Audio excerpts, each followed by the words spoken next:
Betrayal and treachery are among the darkest traits a person can have. When combined, they can turn someone into a criminal.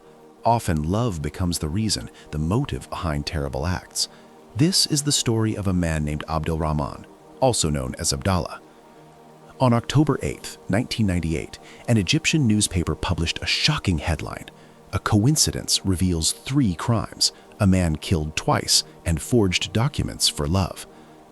The story begins decades earlier, in Malawi, a village in Minya. One day, a 50-year-old farmer was working his fields. Suddenly, he felt exhausted and decided to rest under a tree. That's when he noticed a foul, unbearable smell. At first, he thought it was a dead animal, but as he approached a large pile of straw, the stench grew stronger. Horrified, he realized there was a body hidden inside.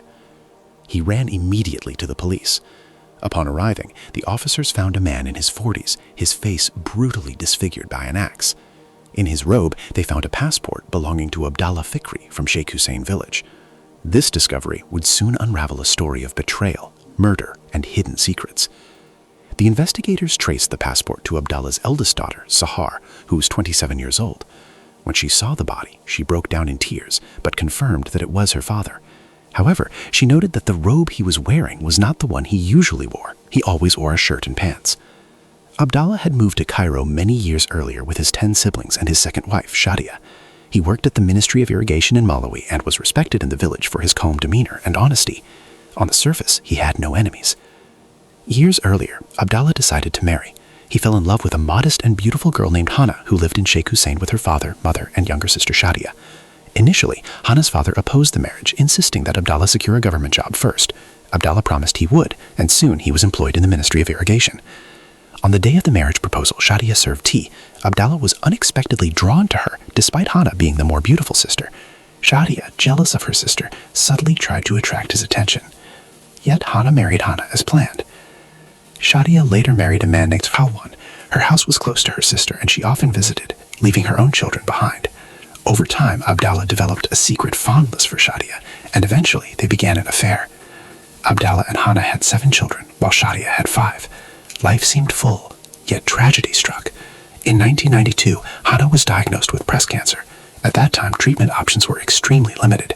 After a short battle, she passed away, leaving Abdallah to care for 7 children alone. After Abdallah's death, Abdallah officially married Shadia. To avoid family conflicts, particularly with his brother Talib, who often accused him of wrongdoing, they moved to Cairo. Abdallah wanted to start a new life, but the past was far from over. Shadia's first husband, Alwan, mysteriously disappeared. Abdallah claimed that Alwan sent a letter granting a divorce, but Talat insisted the document was forged. At the same time, another disappearance occurred. Mohammed God, a farmer in his 50s who lived alone, vanished under suspicious circumstances. Witnesses last saw him on August 12th, wearing a blue robe and heading to meet Talat and a guest.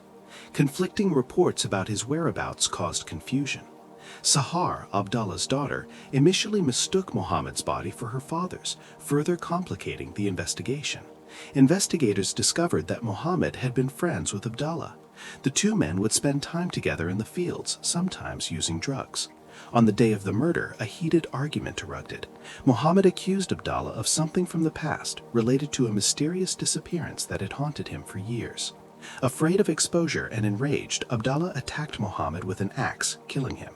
Afterward, he devised a plan to mislead the authorities. He staged events to make it seem like someone else might be responsible, and he planted false documents, including a forged divorce and travel papers. Abdallah carefully manipulated those around him. He kept Sahar and Shadia in the dark about the murders. He also created confusion by mixing up the identities of the bodies and falsifying important documents. His careful planning allowed him to evade detection for years. Eventually, the authorities discovered inconsistencies and investigated further. They learned about Abdallah's secret dealings, his manipulations, and the murders he had committed. The truth slowly unraveled, exposing the dark web of lies and betrayal he had woven.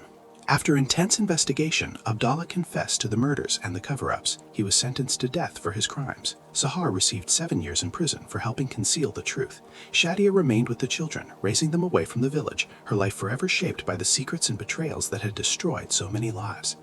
Despite the confessions and convictions, one question lingers. Could there still be a secret Abdallah never revealed, a truth even deeper, hidden in the shadows, waiting to surface?